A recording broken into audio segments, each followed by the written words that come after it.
Hey, guys! It's another day of Artmas, and this time it's another book review. So, I'm gonna say this right away so people understand. I do talk about spoilers and things in this video, but I will not do it until later, and once I do, I will slap a spoiler. I will say it, and I will slap a spoiler sticker on the video with my little ding sound effect for the rest of the video, so people who don't want to be spoiled don't have to be. Let's get the little, normal shill out of the way. Hi guys, if you want to follow me on all other social medias, I am TwistedDisaster, Twisted Michi, or TwistedDisaster with 3s for E's on almost every platform. I also have them all linked in my Linktree link down below.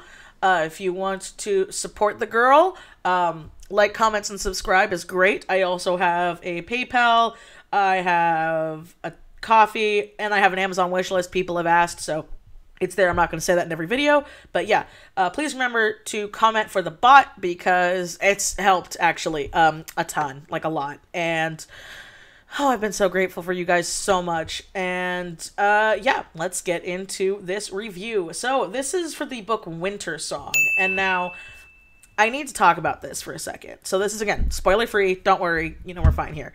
When I read WinterSong, I found it on TikTok because a TikToker that I really like, Magical Molly, was talking about it. And she was talking about it as a Labyrinth fanfiction. Fun fact about me, I like the Labyrinth. Yes, David Bowie's Labyrinth, I do. I'm not like a diehard fan for it, but I always did enjoy it in the whimsy and stuff, and as I've gotten older, I've sort of enjoyed it a bit more. Also, I've noticed a lot of the, kind of more problematic things about it. But anyway, I thought it'd be interesting to pick up and read. So, I read it technically through Audible, not sponsored, but I'm gonna tell you right now, your girl, this book is very Germanic, so be prepared for very German words. That's why I was very happy I had it on Audible, because as your local dyslexic, sometimes other words in other languages I just cannot pronounce, and that's something you're gonna have to get used to if you read this book. If you read it with your eyes instead of with your ears, is that there are a ton of German words in it. It's not in German, obviously, but they call people by a lot of German things. They have a lot of German phrasing. So that's something I think I need to talk about. But let's get into the plot of the story. But before I get into the plot, I'm sorry, it's 2.5 stars. And I literally gave it a whole extra star for the ending, which I will not spoil here again. I'll talk about in the spoiler review. But it was just okay. I was a little disappointed. It wasn't great. It wasn't dog crap like people want it to be, or they're hoping that it's one of those, like, yes, rip a book apart. Because I'm not that kind of person. And honestly, unless the book is so bad it's good, I'm not going to do a video on it. Because if a book's just bad, I'm not going to talk about it. Because chances are I'm not going to finish reading it. But yeah, the basic story is about the main character, Elizabeth, or Elizabeth. The narrator called her Elizabeth, the way she said it. And it's hard to describe this book, but I guess I should just point out and say that I really think there should have been 2 books, because now I don't know if this started off as a fan fiction at the time of recording this and then got published. People have been doing that, which, by the way, I have no shame for. Like, I do not judge people for that. But if that was the case, it should have been 2 books. It should have been 2 short books and put in a bind-up or something. And I know technically there's a sequel, but I'm going to tell you right now, I will not be reading the sequel because I really liked how this one ended. And again, the ending gave it a whole extra star for me.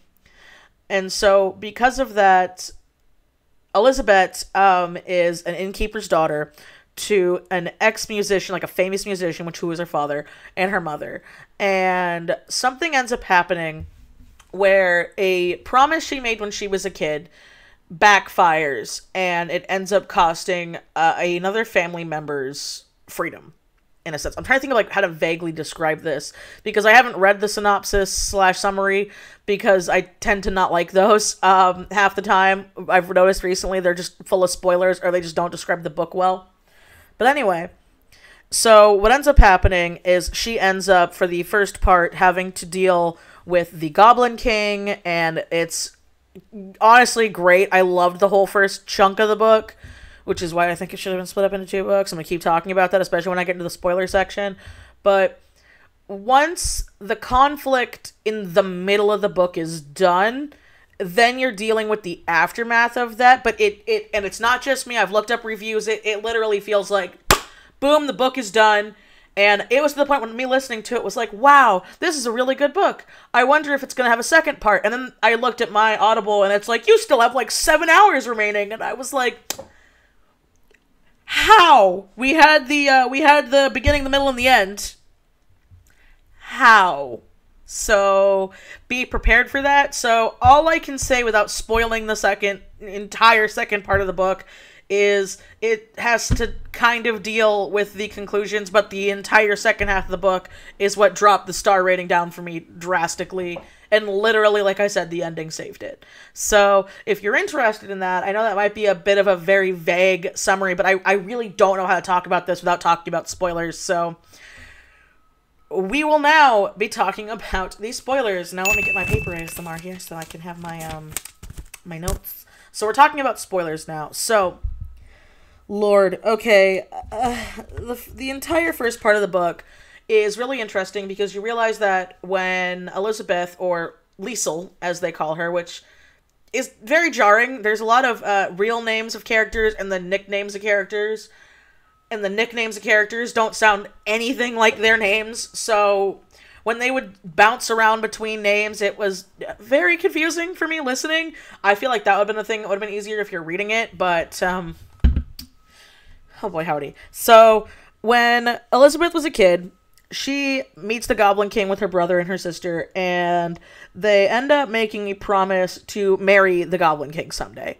Well, when Liesel comes of age, and her sister is about to get married off, and her brother is about to go, he pretty much is auditioning for this really big, my brain.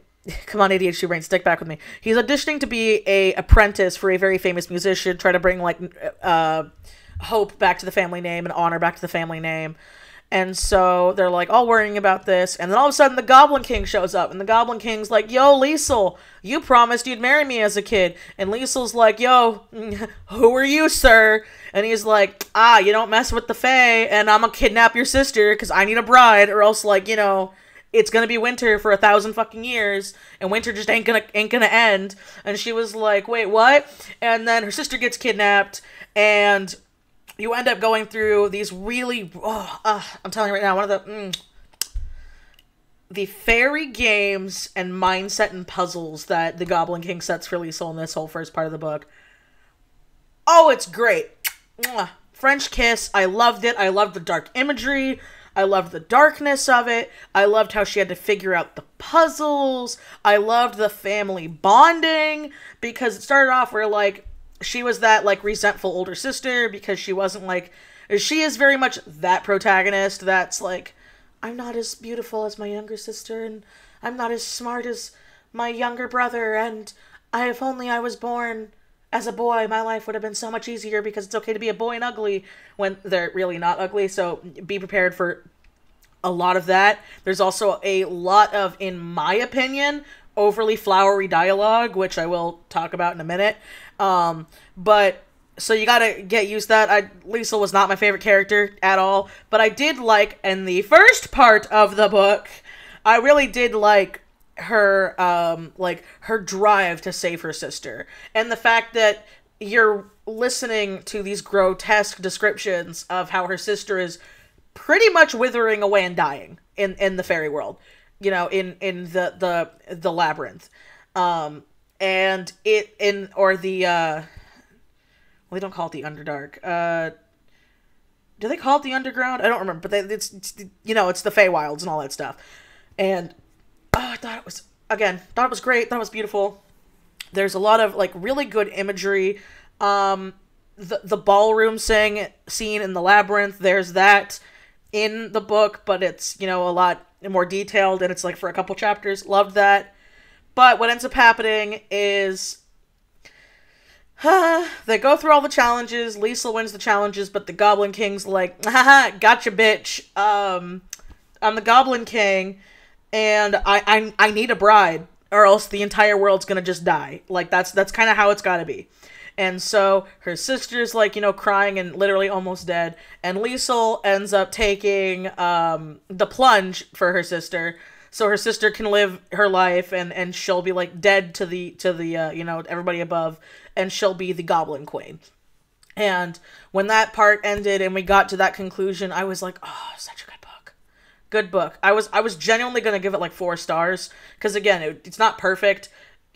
That's kind of generous now. 3.5. I'd go with 3.5 stars for that first part, because like, again, like a lot of the flowery dialogue was way too flowery, which I don't mind people being descriptive, but when you're just, flipping through a thesaurus to make things sound more flowery and feathery and more detailed than it needs to be, it really does come into that thing where it's like, you really could have had an editor there.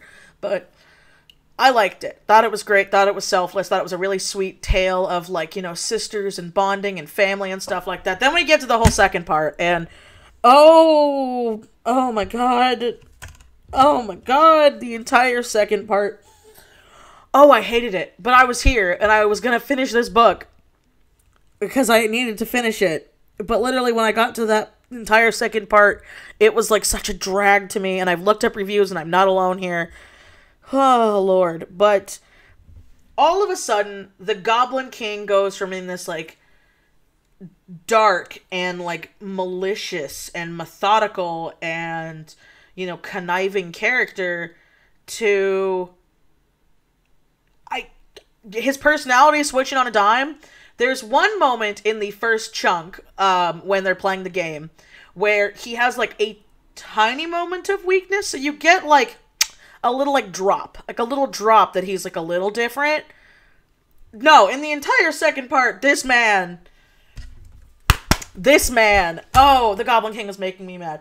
One good pro, you never learn his name. I like that. If you know anything about old school fairy lore, like, names are really important, so you literally never know his name, but this is what I'm talking about by, like, Germanic words, is they constantly call him, I'm probably gonna butcher it, but I'm trying my best, Mein Erkönig, or something along those lines, or just Goblin King, or Mein Er. Like, that's what I mean, so you be prepared for when they talk about him, you're never gonna get his name.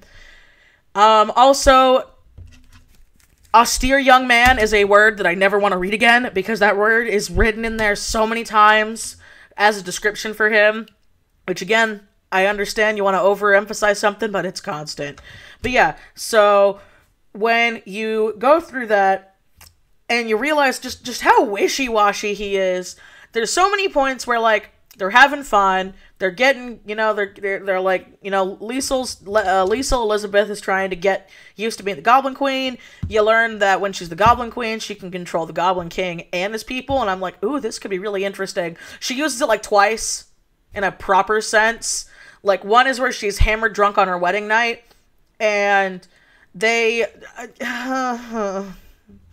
also get, like, hot and heavy a couple of times, but it goes from, like, he's kind of hot, but he's hot in that scary Fae way, which, again, I liked that in the first part of the book, but in the second part of the book, he keeps repeating, and I don't like this with characters, like, I genuinely don't, especially when it's in an older-timey setting, when they're just like, yes, I know that I'm this suave, charismatic, sexual, dripping icon, but when the main character wants to sleep with me, I have to suddenly have morals. Like, out of nowhere. When literally, in the entire first part of the book, this bastard was trying to kill her sister and, like, shriveling her up to a skeleton. But no, that's fine. We're just gonna ignore that. Because they ignore it. Constantly. And on their wedding night, they're getting hot and heavy, and it gets very descriptive, which I wasn't expecting at all, because I'd already sat through, like, 6 to 7 hours worth of dialogue and like, story without things getting, like, this heavy petty. Now, it doesn't go full lit erotica, which I'm kind of bummed about, because I feel like at least if it went a little lit erotica, there'd be, like, a little bit of spice in there. But no, they do, like, that low spice. Like, what was the word? It's very much lime for any of the old fanfic people, where it was like lemon and lime, warning contains lemons, warning contains limes. It was very limey. Very, very limey. There weren't a lot of details in it. But there were literal parts that were very descriptive that I was just like, hello, are they gonna do anything? Oh no, and And this Goblin King, man, talking about the wishy-washiness. He was very clear what he wanted in the beginning of the part of the book. He was very clear about this. But then he's like, I want you entire. And she's like, what does that mean? And he's like, I want you entire. And even I'm like, mine heir, what does that mean? Sir, what does that mean? Because she gave you literally everything, but you don't want her to be desperate, because that's the wording he uses. And it just sat really bad with me. And then, like, she has these weird moments where she's like, my selfish choice to live in the underground. And I'm sitting here like, wait, it wasn't literally in the first part of the book, you took your sister's place so your sister wouldn't die. Liesel, what is wrong with you? Like there's so many moments where she's like, because she learns about, like, other goblin queens and stuff like that, because the Goblin King's ancient. And she sits here and she's lamenting on it, and she's like, oh, all these people made such noble sacrifices, and here I was being selfish. And I'm like, where were you being selfish? You played this, like, really terrible, grotesque game of hide and seek for the whole first part of the book to save your sister, and then when it came down to it, you're like, no, take me.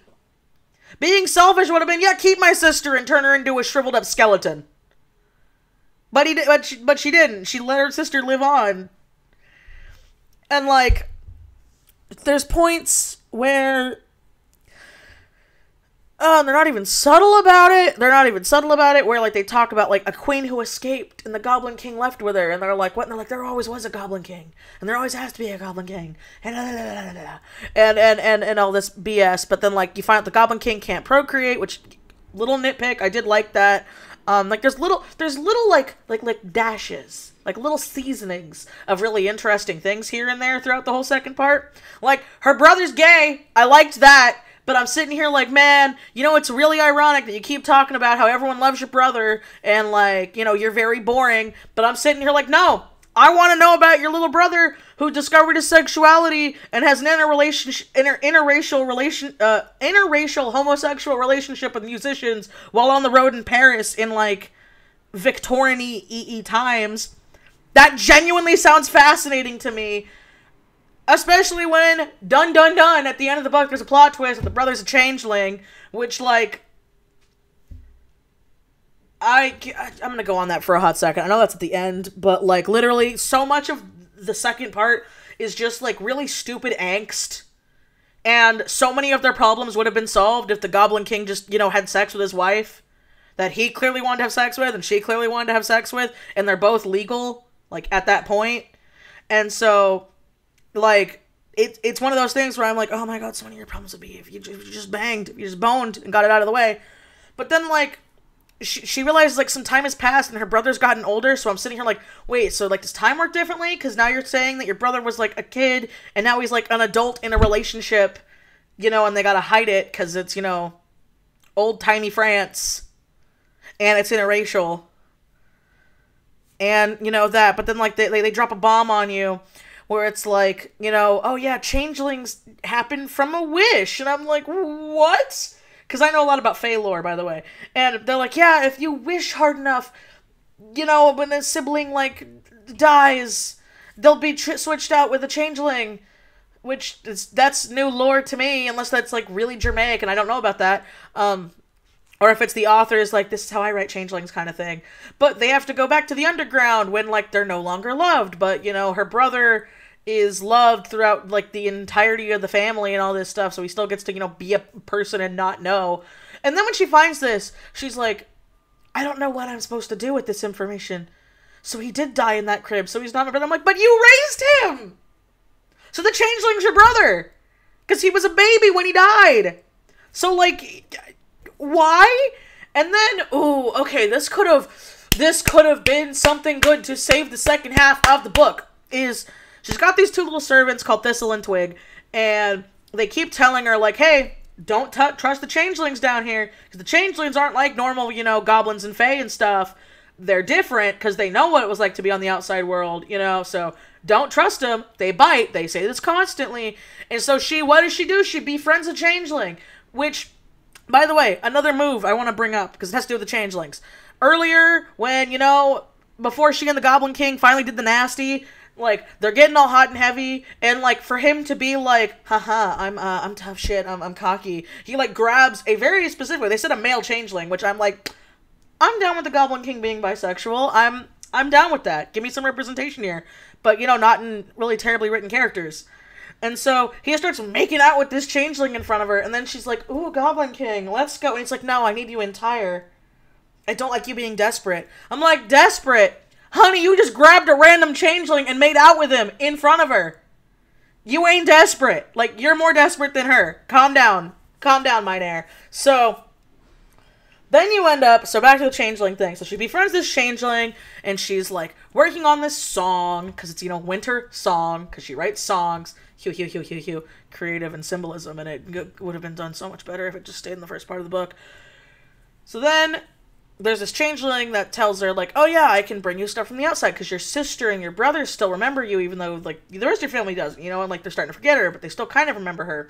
And there's, like, a time limit element added to it, to where it's like, oh yeah, once people forget you up on the, you know, above ground, then, like, as humans, the queen will slowly lose all of her senses and then die, which was very horrific, and a nice little plot twist, and I'm like, that's interesting, and it adds a little time element, so it's like, okay, you gotta find a way to get out of the underground or you're gonna die. So, she finds out that some changelings can, like, get stuff from the above ground in the Goblin Grove. They keep mentioning this Goblin Grove by her house, and so, at one point, when she befriends this changeling, she's like, oh yeah, can I go, like, with you? Like, see my sister and, like, my brother and, you know, tell him I'm, like, not dead? And he's like, yeah, sure, whatever, we're buds, like, and, you know, he tries, like, befriending her, and he's like, but, well, you love me, so, like, I can return to the above ground, and in my head, it wasn't a romantic love, it was, like, you know, will you love me as, like, a person? That's how I took it when reading it. I don't know, maybe I was wrong. And then she was like, no, I can't. And I'm like, wow, Liesel, it's kind of a dick move there. This guy's trying to open his soul to you, and he's trying just to get back up on the surface, but you're not letting him. Anyway, so she ends up, and they keep telling her, the Goblin Queen can't go back up, because then Winter's gonna just snap and take over the world. It's gonna, like, kill it. But she's like, no, I can just, it'll be for a day, and I will return, and blah, blah, blah. So, she gets out. Boom! It's winter, and I was like, ooh, this is good. Listening to it while I'm working, and I'm just like, oh, it's getting good. All of a sudden, like, winter's, like, drastically come, the way they describe it. The changelings, like, run out of the Goblin Grove and, like, smirk at her, and are like, haha, we're free now, and blah, blah, blah, and she's, like, tricked by her changeling friend, and I'm like, ooh, this is getting good. This might save it. It is solved! Not even in, like, a couple pages later. Literally, like, in the same chapter, it gets solved, because she starts to freeze to death, and she's like, no, mine air, take me back, I'm so sorry, bring me home, and I'm sitting here like, oh, this is getting good, he's gonna have to go on the surface, they're gonna have to gather up the changelings, they're gonna have to, like, fight stuff, she might have to deal with her family, this could be good, solved in the same chapter, like, not even a couple paragraphs from the way the narrator was reading it. Like, same chapter, he just legit gets her from freezing to death, they're back in the underground, I guess they got all the changelings that escaped, they never really talk about it, but they're not, like, worried about it, so, I'm guessing the changelings are just, you know, like, when she returned back, they were just, like, through a vacuum back into the underground, and that's not even the end of the book, we're closer to it. But it's like, he's like, what if I couldn't get you? What if yeah? And she's like, oh, you do love me, and it's meh. And man, I'm just like, oh, just bone already. Just bone already and get over with it. I want to finish this book. Because now it's like at 1 star. It's like, okay, first part was great. I should have just stopped reading after listening to it after the first part. God, and then it keeps going. And you know it's bad. That when they finally bone, I don't know they bone. Like, I had to go back and, like, re-listen to that chapter where they, like, finally do it. And I'm sitting here like, that was it? All that was the build-up? That was boring and lame and not even decent. So, I don't know. Maybe that's just me. But then, you find out, you get to the end, you find out that a Goblin King, to give up his crown, has to trick another man. Like, you know, to be the Goblin King. That's how he became the Goblin King. And I'm like, okay, pretty interesting lore. I wish it was in a better book. Like, that's a pretty interesting twist. But I'm sitting here like, dude, you're literally a Katy Perry song right now, mine air. And like, I can't deal when in the first entire part you were just this really great, cocky, evil, character with depth that I liked. But then, like, they finish the song, they get through it, he ends up releasing her from their wedding vows, which I guess he could have done the whole time, and she's got to escape the underground, which all again happened in one chapter, and she leaves, and he doesn't go with her. That was something I was genuinely surprised about, was he stays in the underground, he lets her go, he helps her escape, she gets out, and that's it. You never know his name, you never know his proper age, you just know that she got out, her family found her, winter came, and now she's a writing musician, and her family's doing okay, and she still thinks about him from time to time, and I'm like, huh. The ending was pretty decent. Like, I was happy they didn't go with the whole storybook ending, and then I heard about the second book called, like, Shadow Song or something, and that's why I'm not going to read it, because I'm assuming... Literally, unless it's about the changeling brother that doesn't know he's a changeling, like, I don't care. I 1.5 stars. Or, no, 2.5 stars, because, like, I didn't hate it, but I really liked the first part, and I wish the first part was its own book, and I feel like there were so many breadcrumbs of things sprinkled in here and there that could have been really interesting, but they weren't. So... yeah. Now, I'm on to my next books, because would I recommend this to people?